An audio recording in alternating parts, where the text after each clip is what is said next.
তো তেলটাকে যে পেঁয়াজটাকে লাল করছি আমি এখন। পেঁয়াজ লাল হয়ে গেলে আমি একটু দিয়ে দেবো আদা বাটা, একটু আদা বাটা দিয়ে দিয়েছি, একটু লাল লাল করতে হবে, তো আমি একটু আদা বাটা দিয়ে দিলাম।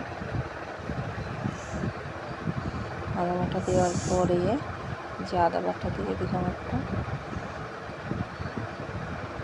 তারপরে হলুদ গুঁড়ো দিয়ে দেবো, তারপরে লঙ্কা গুঁড়ো একটু দিয়ে দিলাম সামান্য পরিমাণ, যেহেতু তেতো তো বেশি না দেওয়াই ভালো। আর বন্ধুরা আপনারা রাতের বেলা কোনোদিন তেতো খাবেন না, তো একটু হলুদ গুঁড়ো দিয়ে দিলাম।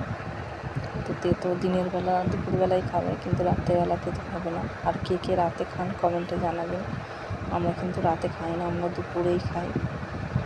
তো মাছের তেল এইভাবেই বানাবেন। আগে উচ্ছেটা ভেজে নেবেন, ভেজে তুলে নেবেন, তারপরে পেঁয়াজ লাল করে মশলা কষিয়ে তারপরে মাছের তেলটাকে ঢেলে দেবেন এইভাবে। তো আপনারা আমার পুরো ভিডিওটা দেখবেন, কেউ স্কিপ করে দেখবেন না, তাহলে বুঝতে পারবেন না। ভিডিওটা ভালো লাগলে লাইক কমেন্ট শেয়ার করে পাশে থাকবেন। এখন আমি মশলাটা কষিয়ে নিচ্ছি।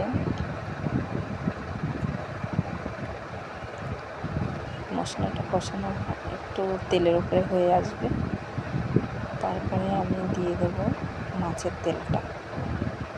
এই যে মাছের তেলটা আমার আগে থেকে ধোয়া ছিল, তা জল ছিল ওর মধ্যে, আমি একটু ঢেলে দিলাম। তো এই যে মাছের তেলটা ঢেলে দিয়েছি। মাছের তেলটা একটু তেলের ওপরে হয়ে আসবে, তারপরে আমি দিয়ে দেবো উচ্ছে। অনেক টেস্ট লাগে, আর এটা আমার হাজব্যান্ডও অনেক পছন্দ করে এটা খেতে। মাছের তেল এরমভাবে বানাতে উচ্ছে দিয়ে তো ভালো লাগে। অনেকেই বলে উচ্ছে এত তেতো লাগে, খাবো কী করে, তো তেতো তো লাগবেই। তো এই যে আমার ভাজা উচ্ছেটা এবার আমি ঢেলে দিব।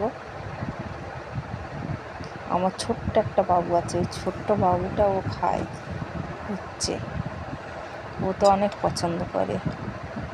এই যে আমি ভাজা উচ্ছে আর আলু দিয়ে একটু ভেজেছিলাম, তো এটাও দিয়ে দিয়েছি। তো আমি এই যে ঢেলে দিলাম এর মধ্যে। তেলের উপরে হয়ে আসলে এটা হয়ে যাবে, কোনো এর মধ্যে জল দেওয়া হবে না, তেলের উপরেই হয়ে যাবে। আগে উচ্ছেটা ভাজা ছিল আমার, তো মশলাগুলো বানিয়ে মাছের তেলটা দিয়ে ঢেলে দিলাম, হয়ে গেল আমার রেসিপি।